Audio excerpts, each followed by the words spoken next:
اقوال مولا علی علیہ السلام۔ کم کھانا، کم سونا اور کم بولنا اللہ کے دوست کی نشانی ہے۔ زیادہ کھانا، زیادہ سونا اور زیادہ بولنا شیطان کے دوست کی نشانی ہے۔ دنیا کو فتح کرنا چاہتے ہو تو آواز میں نرمی پیدا کرو۔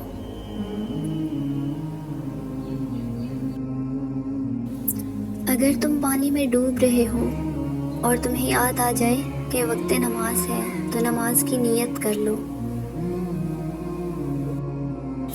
بہترین آنکھ وہ ہے جو حقیقت کا سامنا کرے۔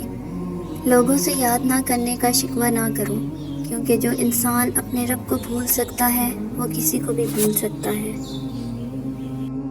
محبت کا اصل حقدار تو صرف اللہ ہے، بس تم اسی کے آگے جھکو، وہ تمہیں کسی کے آگے جھکنے نہیں دے گا۔